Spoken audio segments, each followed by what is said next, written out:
everyone. My name is Jessica, and I'm here with my lovely co-host, Vivo. And we are here to talk a little bit about the weekly news. So how are you doing, V? I'm good. How are you? Good. It's been so long since I've seen you. And it's getting pretty hot these days. Yes, it's too hot. I'm not used to it yet. Right, because you're from Florida, isn't that right? Yes, and even though it's humid over there, I'm not used to the dry heat.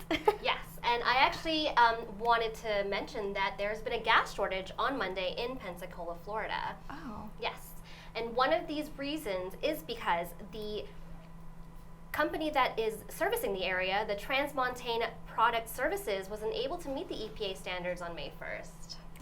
Wow. Yes, and there are a couple factors as well that are adding to it, such as a ransomware hack and as well as a lack of truck drivers. But don't worry.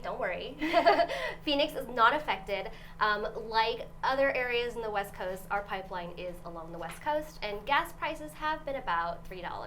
Oh, good, because my car eats up a lot of gas. So wow. Good thing. So it's good to hear that's not affecting the gas prices here. Yeah. And I mean, as well, there's not a lot of people on the road because there's still a lot of people without jobs. And speaking of that, employers are actually having a difficult time finding employees.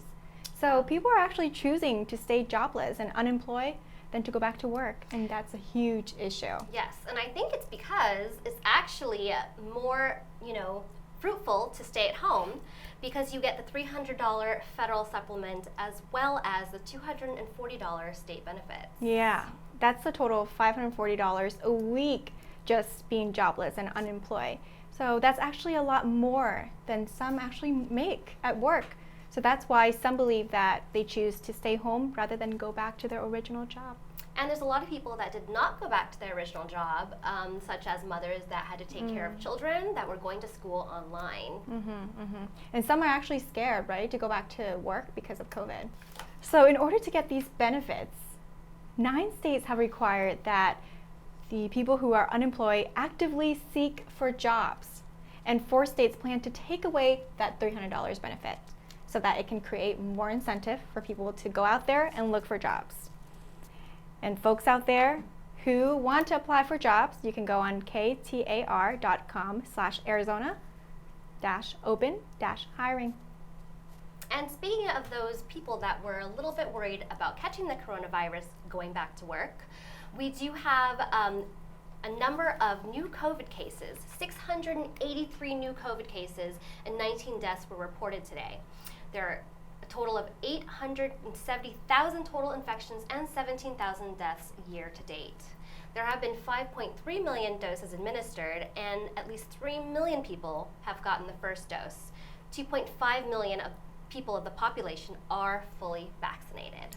That's really good to hear. That's such a high number. Absolutely. That's really good. And speaking of vaccine, this past Monday, Pfizer actually opened up to children from 12 to 15 years of age. Well, that's amazing. Yeah, and we're still waiting for the CDC to actually make the official announcement tomorrow so that they can start to administer the first dose this Thursday, May 13. And 400,000 children in the population are 12 to 15. So if we can get those children vaccinated, that will help us get herd immunity. Yeah, in order to get that, we need at least 70 to 85% of the population to get that, to achieve that herd immunity. Right. And then we can go back to normal, like travel. So how do I get the vaccines or make the appointment? Yes. State-run site appointments can be made at podvaccine.azdhs.gov or by calling 844-542-8201. Oh, well, I'm excited because once we reach that herd immunity by everyone going to get their vaccines, right? There's no excuses because of the easy access. We can start traveling again, and I miss that. That's one thing that I really miss during this pandemic. Absolutely. I definitely miss traveling. And you know what? There was a pandemic air travel record that was broken. There were 1.7 million people screened this Sunday, 29% lower from Mother's Day 2 years ago. However, it is increasing.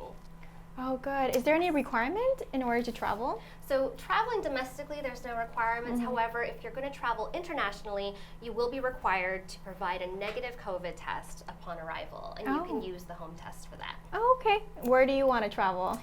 I think I want to go to Europe. How about you? Oh, I think I want to go back to Vietnam once it opens. Oh, yeah, that's I'm excited for that. Yes. And so that's all we have for you today, folks. Thank you for tuning in, and I'll see you next time. Yep, get vaccinated. Bye.